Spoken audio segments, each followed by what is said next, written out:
नमस्कार शेतकरी मित्रांनो, दौलत सूर्यवंशी अग्री चॅनलमध्ये आपलं स्वागत आहे। शेतकरी मित्रांनो, आपण या सीडनेटमध्ये आलेले आहेत। सीडनेटमध्ये जे भाजीपाला आहे ज्यामध्ये ब्रोकोली आहे, रेड कॅबेज आहे, त्याच्यानंतर लेटूस आणि पार्सली अशा भाजीपाल्याची बेड आहेत। आपण बेडवर या ठिकाणी लागवड केलेली आहे।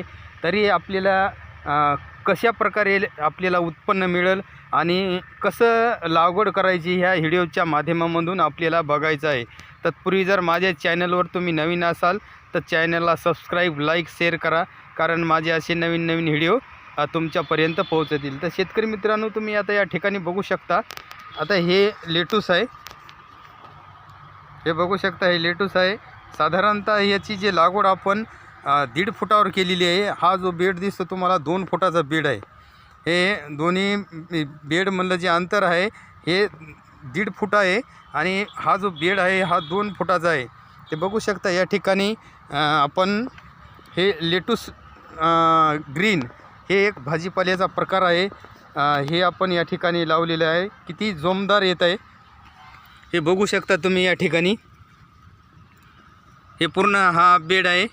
या बेडच्या मदतीने आपण इनलाइन ड्रिप टाकलेली आहे। आता दुसरं जे आहे हे रेड कॅबेज म्हणजे लाल गोबी आहे। हे बघू शकता या ठिकाणी,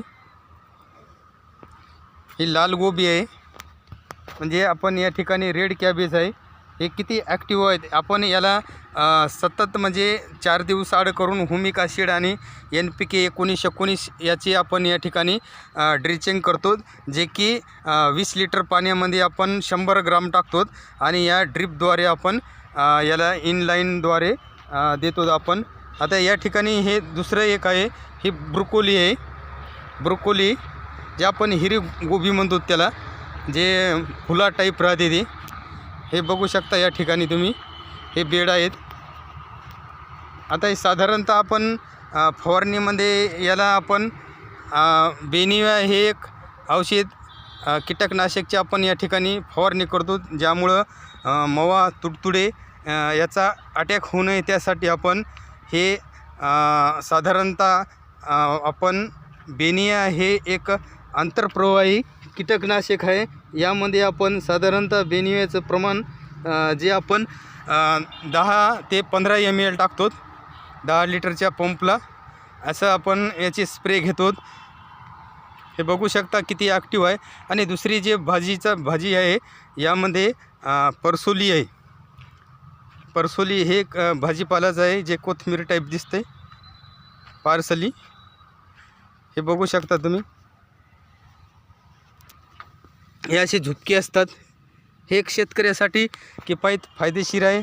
आता या ठिकाणी आपण याच्यावर साधारणतः क्रॉप कवर टाकलेलं होतं। या बेडवर क्रॉप कवर टाकल्यामुळं हे पानं खूप ॲक्टिव्ह झालेले आहेत। किडीचा आणि अळीचा या ठिकाणी प्रादुर्भाव होऊ शकत नाही, त्यामुळं हे साधारणतः क्रॉप कवर आपण 22 ते 24 दिवस टाकलेलं होतं लागवडीपासून।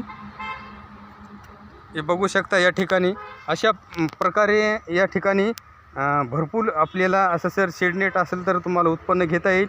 आणि शेतात जर तुम्हाला जर करायचं असेल तरी बी आपण बेडच्या मल्चिंग पेपर टाकून त्यावर हे अशा प्रकारे भाजीपाल्याचं उत्पन्न घेऊ शकतो। त्याचं या भाजीपाल्याच्या माध्यमामधून आपल्याला असं भरपूर उत्पन्न घेता येते। तर शेतकरी मित्रांनो, तुमच्याकडे कुठली भाजीपाले आहे तर मला एक छोटीशी कमेंटमध्ये कळवा। भेटू नेक्स्ट व्हिडिओमध्ये। अशा प्रकारे जर आपण केलं भाजीपाल्याचं जर नियोजन तर 100% आपल्याला यामधून फायदा होतो। धन्यवाद।